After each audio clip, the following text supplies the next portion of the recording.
हर सवेरा यहाँ तू है, सब वहाँ है जहाँ तू है।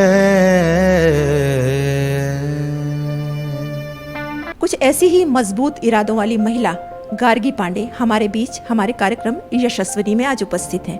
तो आपको ईश्वर ने चुना है कि आपको इन बच्चों की सेवा करनी है। और जब उन बच्चों को करीब से जाना समझा 2 साल की पढ़ाई के दौरान, तो मुझे लगा कि नहीं, एक माँ की ज़रूरत इन बच्चों को है। महिला में ये ताकत होती है कि वो तालमेल बिठा सकती है। बस हमारी सोच का फ़र्क है कि मैं ये कर सकती हूँ या नहीं कर सकती। मैं आना एकदम से घर बदलना, परिवार बदलना, परिस्थितियाँ बदलना, बहुत सारी चीज़ें बदल गई मेरे लिए। गार्गी जी, इतनी सारी भूमिकाएं, इतने सारे रोल आप कैसे अदा कर पाती हैं? आपके परिवार का इसमें कितना सहयोग रहता है, खासकर पति और बच्चों का कितना सहयोग रहता है? वैसे आज इस महिला के पीछे एक पुरुष है, वो मेरे पति हैं, जिन्होंने मुझे हमेशा सपोर्ट किया है। आप किसी की पत्नी या बहू बनकर दूसरे घर पे आती हैं तो उस घर को अपना समझ लीजिए। और मेरे लिए तो बहुत गर्व की बात है कि मेरा एक ज्वाइंट परिवार फैमिली है। जब आप हताश हो गई होंगी, निराश हो गई होंगी कि नहीं अब मुझसे नहीं होता, मैं नहीं कर सकूंगी, दो लोग आके हमेशा नेगेटिव एक कमेंट करके चले जाते थे कि नहीं, तुमसे नहीं हो पाएगा, तुम नहीं कर पाओगी, क्यों कर रही हो, ये तुम्हारे बस का नहीं है, तुमसे नहीं होना है। 150 से 160 के लगभग काउंसलिंग की है। उस काउंसलिंग में मैंने कम से कम 70 लोगों को समझाया है। 70 लोगों ने समझौता करके वापसी की है अपने घर में। कुछ लोगों की डेट्स हैं। बटकी माँ बासी और चुटकी मानून, मैं हाँ गाथा दरिया तय कान दे के सुन हो चना के दार। हो तो कामयाबी यकीनन आपके कदम चूमेगी और आप उन सभी चीज़ों को हासिल कर पाएंगे जिनका कभी आपने ख्वाब देखा था। कुछ ऐसी ही मजबूत इरादों वाली महिला गार्गी पांडे हमारे बीच हमारे कार्यक्रम यशस्विनी में आज उपस्थित हैं। गार्गी जी, स्वागत है आपका आरजे स्टूडियो में। थैंक यू सिमी जी। आपको बता दें कि गार्गी जी एक काउंसलर हैं, स्पेशल एजुकेटर हैं, NLP प्रैक्टिशनर हैं, ग्राफोलॉजिस्ट हैं। इसके बारे में गार्गी जी थोड़ा विस्तार से बताएंगे कि ये क्या चीज़ होती है? मैम, जैसे मैंने बताया था कि आपने कहा कि मैं एक साइकोलॉजिस्ट हूँ करके, तो मैं एक्चुअली बच्चों के लिए काम करती हूँ। चाइल्ड साइकोलॉजिस्ट हूँ। जो छोटे बच्चों के ब्रेन डेवलपमेंट के लिए वर्क किया जाता है, वो वर्क करती हूँ मैं उनके लिए। स्पेशल फील्ड के जो हम जिनको मेंटल रिटार्ड बच्चे कहते हैं, जिसमें बहुत सारी कैटेगरीज हैं, हम उन बच्चों के लिए काम करते हैं। और एज अ ग्राफोलॉजिस्ट में जो हम प्रेडिक्शन करते हैं राइटिंग को देख के, फ्यूचर, प्रेजेंट, पास्ट जो हम निकालते हैं बच्चों का, एज अ ग्राफोलॉजिस्ट, यानी बच्चों की हैंडराइटिंग देखकर आप उनके फ्यूचर के बारे में प्रेडिक्ट करते हैं? जी, बताते हैं। जी, अच्छा, बहुत अच्छा। इससे क्या होता है, इससे एक फ़ायदा होता है कि हम बच्चे की हैंडराइटिंग देख के अंदाज़ा लगा सकते हैं कि बच्चा कितने अपने पास्ट से जुड़ा हुआ है, कितना प्रेजेंट को लेके एक्टिव है, क्या हम उसके लिए कर सकते हैं। तो ये एज अ ग्राफोलॉजिस्ट ये काम करने में मुझे बहुत खुशी होती है। अच्छा, मतलब लिखावट का भी एक अहम रोल है एक आदमी की पर्सनालिटी में। जी, लिखावट से ही हम अंदाजा लगा सकते हैं कि सामने वाले का व्यक्तित्व कैसा है। होता है। जी हाँ। और ये NLP प्रैक्टिशनर जो है madam? NLP ma'am neuro linguistic program है एक टाइप का। इसमें हिप्नोथेरेपी जो होता है, बेसिक होता है हिप्नोथेरेपी से रिलेटेड, ये मेंटल पीस के लिए वर्क करता है। इसमें हम बहुत सारे जो मेंटली प्रॉब्लम होती है उसको सॉल्व करते हैं। मानसिक परेशानियां जो होती हैं जिनको हम सामान्य जिंदगी में नहीं महसूस करते, पर as a NLP life practitioner हम उन चीज़ों को, यानी आम आदमी उसको नहीं पहचान सकता, लेकिन एज अ NLP प्रैक्टिशनर आप उसको पहचान लेते हैं कि इस व्यक्ति में कुछ मानसिक परेशानियां हैं। आपको बता दें दर्शकों कि गार्गी जी रावतपुरा सरकार यूनिवर्सिटी में बतौर असिस्टेंट प्रोफेसर भी अपनी सेवाएं दे चुकी हैं और फिलहाल वो रायपुर महिला पुलिस थाना में एक काउंसलर के रूप में अपनी सेवाएं दे रही हैं। गार्गी जी, इतनी सारी भूमिकाएं, इतने सारे रोल आप कैसे अदा कर पाती हैं? आपके परिवार का इसमें कितना सहयोग रहता है, खासकर पति और बच्चों का कितना सहयोग रहता है? देखिए सिमी जी, आपने एक बात सुनी होगी, एक कहावत है, बोलते हैं ना, एक सफल पुरुष के पीछे एक महिला होती है। हाँ, वैसे आज इस महिला के पीछे एक पुरुष है। वो मेरे पति हैं, जिन्होंने मुझे हमेशा सपोर्ट किया है, हमेशा आगे बढ़ने की प्रेरणा दी है। और साथ में मेरे माता पिता के समान जो मेरे सास ससुर हैं, उन्होंने बहुत सहयोग किया है। जो एजुकेशन आज लेके मैं यहाँ पे हूँ, वो एजुकेशन अगर मुझे कहीं से मिली है तो मेरे सास ससुर से ही मिली है। उन्होंने ही मुझे आगे बढ़ाया है और हमेशा सेवा के लिए प्रेरित किया है। और मेरे बच्चे मेरे बच्चों ने हमेशा मुझे एज अ पेरेंट सपोर्ट किया है, ना कि बच्चों के हिसाब से, कि वो हमेशा मुझे एक बच्चे की तरह ट्रीट करते हैं कि नहीं आपको आगे आना है। बहुत अच्छा गार्गी जी, ऐसी किस्मत सब महिलाओं की हो तो वो काफ़ी आगे बढ़ सकती हैं। परिवार के सपोर्ट के बगैर आप आगे नहीं बढ़ पाएंगे। अच्छा गार्गी जी, एक सवाल मन में उठता है कि आपको इस फील्ड में आने की प्रेरणा कहाँ से मिली? आपने कैसे सोचा कि मुझे इस क्षेत्र में काम करना है?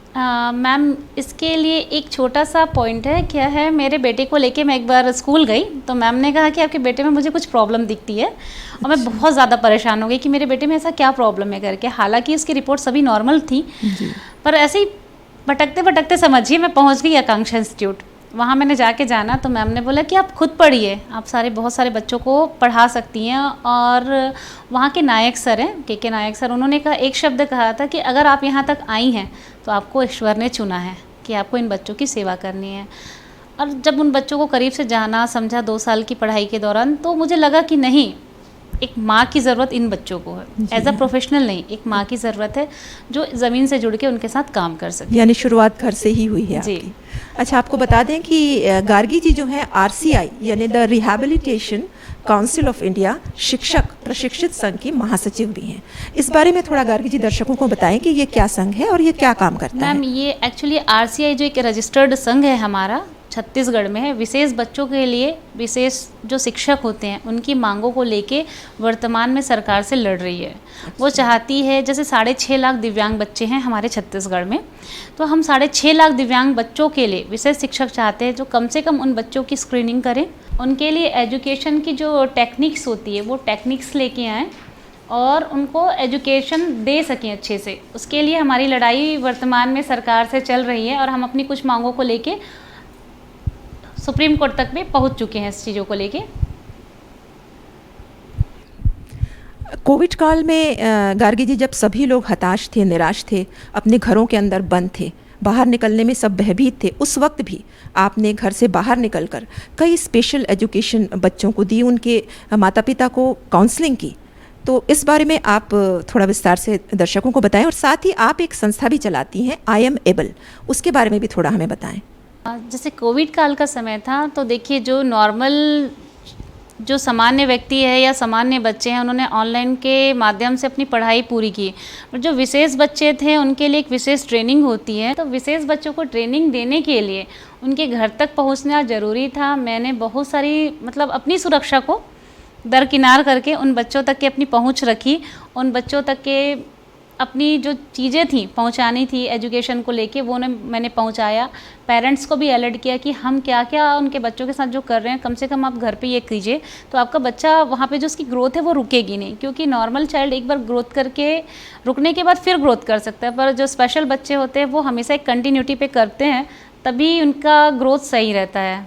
अच्छा गार्गी जी, अभी हाल ही में 7 मार्च को आपको राज्यपाल अनुसुईया उइके के द्वारा महिला सशक्तिकरण अवार्ड से भी नवाजा गया है। इस बारे में थोड़ा हमें जानकारी देंगे? जी, जैसे मैंने क्या किया, 30 बच्चे जो लर्निंग डिसेबिलिटी से पीड़ित बच्चे थे, उन बच्चों की मैंने स्क्रीनिंग की, उनको निःशुल्क शिक्षा दी। उनके लिए जो एक समय होता है, जो हमारे लिए बोलते हैं ना समय बहुत कीमती होता है, वो समय मैंने उन बच्चों को दिया, उन बच्चों ने मुझे दिया, और उनके पेरेंट्स ने मुझ पर विश्वास किया। तो शायद उनका आशीर्वाद या मैं कृपा बोल सकती हूँ, जो मुझे एक अवार्ड के रूप में मिला है। बहुत अच्छे। गार्गी जी, कई महिलाएं हैं जो घर की जिम्मेदारी के साथ साथ आगे बढ़कर कुछ करना चाहती हैं, लेकिन वो तालमेल नहीं बैठा पाती हैं अपनी घर की जिम्मेदारियों के साथ और अपने ख्वाहिशों के साथ, अपनी इच्छाओं के साथ। तो वो उनके लिए आप कुछ संदेश देना चाहेंगे कि घर की जिम्मेदारियों के साथ साथ बाहर के काम के बीच कैसे सामंजस्य बैठाएं और आगे बढ़ें? सिमी जी, मैं एक चीज़ कहना चाहूँगी, अगर आपने मन में कुछ ठान लिया है और आप कुछ करना चाहते हैं, तो उसके लिए आपको समय या देरी नहीं देखनी है, आपको बस पैर निकालना है, अपने अंदर वो जुनून लाना है। हम तालमेल, हर महिला में ये ताकत होती है कि वो तालमेल बिठा सकती है, बस हमारी सोच का फ़र्क है कि मैं ये कर सकती हूँ या नहीं कर सकती हूँ। जिस दिन हमने सोच लिया कि हमें ये करना है और मैं कर सकती हूँ, उस दिन सारी महिलाएं ये सब चीज़ें कर सकती हैं। जी हाँ। गार्गी जी, आपके नाम के साथ एक और अवार्ड जुड़ चुका है, एक और पदवी मैं कह सकती हूँ कि हाल ही में आपको छत्तीसगढ़ साइकोलॉजिस्ट ऑर्गेनाइजेशन का को कन्वेयर अपॉइंट किया गया है, जी। इसके बारे में थोड़ा बताएंगे। मैम ये ऑल इंडिया लेवल का साइकोलॉजिस्ट का एक टीम है जी। जो छत्तीसगढ़ की तरफ से मुझे चुना गया है, को कन्वेयर बनाया गया है, ताकि मैं छत्तीसगढ़ में जो साइकोलॉजिस्ट की एक टीम काम करती है या जो लोग हैं जो हमसे कटे हुए हैं, जो दूर हैं, उनको जोड़ना, साथ में वर्कशॉप अरेंज करना और रिप्रेजेंट करना छत्तीसगढ़ को अदर स्टेट में ऑल इंडिया लेवल पे। अच्छा जी। दर्शकों आपको बता दें कि गार्गी जी एक समाज सेविका के साथ साथ एक बहुत अच्छी सिंगर भी हैं, तो आज उनसे 2 लाइन हम सुनना चाहेंगे। बटकी माँ बासी और चुटकी मानून, मैं हाँ गाथा दरिया तय कान दे के सुन हो चना के दार। चना के दार राजा, चना के दार रानी, चना के दार गोंधली कड़कथेना।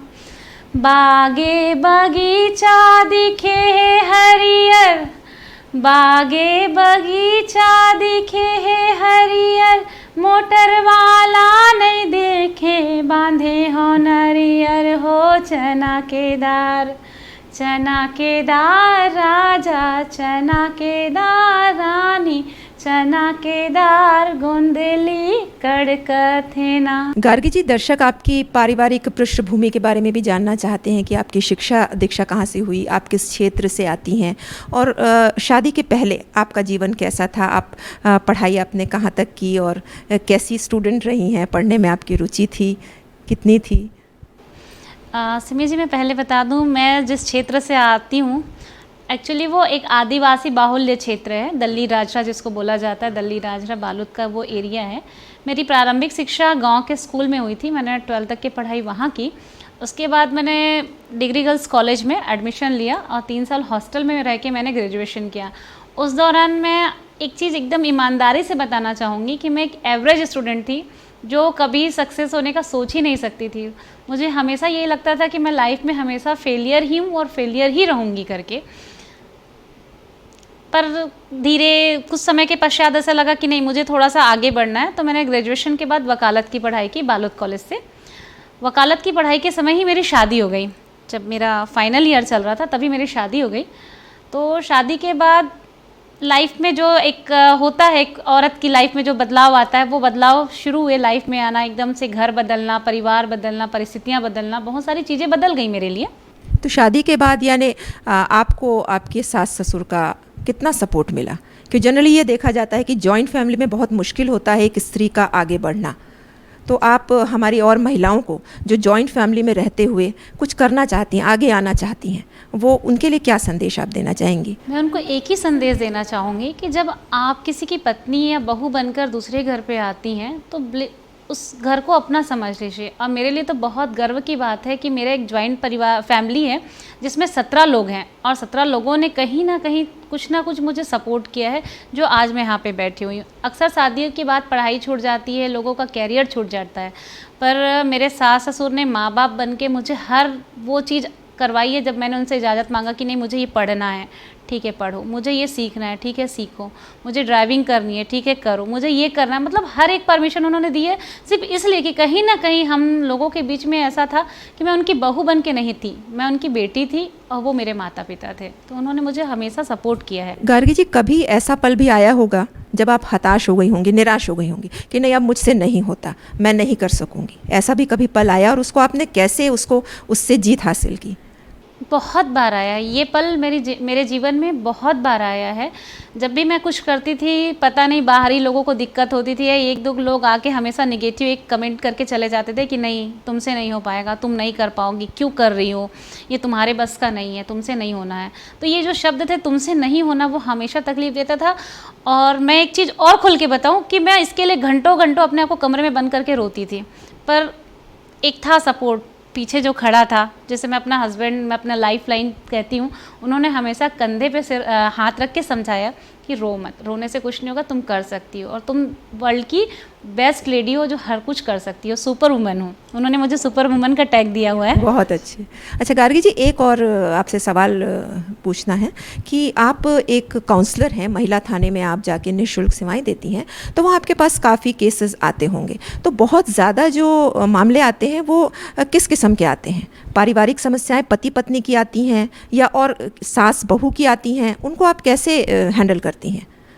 पारिवारिक समस्या जब हम एज अ काउंसलर मैं महिला थाना में काउंसलिंग करती हूँ तो पारिवारिक समस्याएं बहुत ज़्यादा होती हैं। मुद्दा होता है हस्बैंड वाइफ की ही लड़ाई का होता है, पर कहीं ना कहीं सपोर्ट मतलब उनकी शिकायतें होती कि हमारी सास का इंटरफेयर बहुत ज़्यादा है, हमारे ससुर का है, मेरे जेठ का है, मेरे देवर का है, मैं इनके साथ नहीं रह सकती। तो मैंने कई बार खुले मन से सामने वाले को कह दिया, भाई तुमको अनाथ आश्रम में शादी करनी थी, आपको परिवार देख के शादी नहीं करनी थी, क्योंकि आप परिवार के साथ रह नहीं सकती, चल नहीं सकती। कई बार मैं खुद अपना एग्जांपल देती हूँ कि देखो मैंने ऐसा किया, मेरे इतने बच्चे हैं, ये मेरे साथ हुआ, ये कंडीशन हुई। कई बार कन्विंस हो जाते हैं, पर कोई क्रिटिकल कंडीशन ऐसा आता है जब सीधा महिला तलाक मांग लेती है, बोलती है कि मुझे इसके साथ नहीं रहना है, तब बहुत दुख होता है और बहुत तकलीफ होती है। अच्छा गार्गी जी, आप हमारे दर्शकों को ये बताएं कि अभी तक आपने ऐसे कितने जो आपके पास जो आते हैं, ज़्यादातर डाइवोर्स के केस आते हैं, तो उनमें से कितनों को आपने समझा बुझाकर साथ रहने को दोबारा राज़ी कर लिया है? अभी तक के जैसे मैंने 150 लगभग काउंसलिंग की है, 150 से 160 के लगभग काउंसलिंग की है। उस काउंसलिंग में मैंने कम से कम 70 लोगों को समझाया है, 70 लोगों ने समझौता करके वापसी की है अपने घर में। कुछ लोगों की डेट्स हैं, नेक्स्ट डेट पे शायद वो समझ जाएं, और बहुतों ने जो माइंडसेट पहले से करके रखा है, उन्होंने पहले से तय करके रखा है कि मुझे तलाक लेना है, मतलब लेना है, तो वो फिर वो समझना नहीं चाहते। अच्छा, मतलब गार्गी जी, पति पत्नी के बीच मुद्दा ये संयुक्त परिवार ही रहता है कि और भी कुछ मुद्दे रहते हैं जिनकी वजह से ये अलग होना चाहते हैं? पति पत्नी के बीच का मुद्दा बस संयुक्त परिवार है, संयुक्त परिवार है। पर आज की लड़कियां पता नहीं क्यों नहीं चाहती वो ससुराल में रहना, क्यों सामंजस्य बिठाना नहीं चाहती। मैं हमेशा उन महिलाओं को सलाह देती हूँ कि आप अपने परिवार को जोड़िए, परिवार को तोड़िए मत। वो भी माता पिता हैं, आपके भी माता पिता हैं, आप दोनों का सम्मान रखिए। पर मैंने अधिकतर केसों में ये देखा है कि लड़की का झुकाव अपने माता पिता की तरफ है, पर वो पति के माता पिता को हमेशा दूर मतलब करना चाहती है, या कहती है कि मेरे हस्बैंड को ये सिखाते हैं, ये पढ़ाते हैं, मुझसे लड़ाई करवाते हैं, मार खिलवाते हैं। तो मैंने ऐसा कभी नहीं देखा है कि कोई माता पिता अपने बेटे से बोल के अपनी बहू को मार खिलाएं। तो ये बहुत गलत एक चलन आ गया है नया अभी। मतलब मैंने जितने केसेस में ये देखा है तो ये चलन ज़्यादा दिखता है मुझे। यानी संयुक्त परिवार ही मेन मुद्दा है उसी की। और गार्गी जी, इतने केसेस आपने देखे हैं, उसमें से कोई ऐसा केस जिसने आपको झकझोर के रख दिया हो, जिसे आपको अंदर से तकलीफ हुई हो उनको अलग होते देखकर, या उनके पति पत्नी के बीच ऐसे भी झगड़े होते हैं जिसे देखकर आपको भी लगा कि इसका समाधान निकलना चाहिए? एज अ काउंसलर मेरा एक प्रोटोकॉल है, मैं नाम तो आपको नहीं बता सकती, ना केस डिस्क्राइब कर सकती, पर एक तकलीफ़ थी, एक उम्मीद थी मुझे कि मैं उनको जोड़ लूँगी वापस। उनके परिवार में सास ससुर या ऐसा कोई रिश्ता नहीं था जिसके कारण उनके घर में लड़ाई हुई थी। आपसी एक था, मन में उनका शक चल रहा था हस्बैंड वाइफ को लेके, तो उसके कारण जो उनकी परेशानियाँ इतनी ज़्यादा बढ़ी, मुझे लगा कि मैं समझा लूँगी। और बात होती कि चलिए आप बिना पढ़े लिखे लोग हैं तो नहीं समझ रहे हैं, आप एक वेल एजुकेटेड होके, एक अच्छी इकोनॉमिकल कंडीशन है, आप वेल जॉब्ड हैं, गवर्नमेंट जॉब्ड हैं, उसके बाद अगर आप हस्बैंड वाइफ नहीं चला सकते, तो मुझे बहुत तकलीफ हुई थी। और उस दिन मैं रोई भी थी घर आके कि मैंने मतलब अपनी ज़िंदगी की सबसे बड़ी बुरी काउंसलिंग की है कि मैं दो लोगों को वापस जोड़ नहीं पाए। यानी संयुक्त परिवार ही एक मुद्दा नहीं होता, कारण नहीं होता परिवार टूटने का। पति पत्नी का आपसी सामंजस्य भी एक महत्वपूर्ण भूमिका इसमें निभाता है। आपका हमारे कार्यक्रम में आने के लिए बहुत बहुत धन्यवाद। और दर्शकों, आपको बता दें कि यदि कोई महिला कुछ करने का ठान लेती है तो रास्ते में आए कांटे भी फूल बन जाते हैं और पहाड़ भी अपना रास्ता छोड़ देते हैं। अगली बार एक नई यशस्विनी के साथ हम आपके सामने फिर उपस्थित होंगे। तब तक के लिए नमस्कार।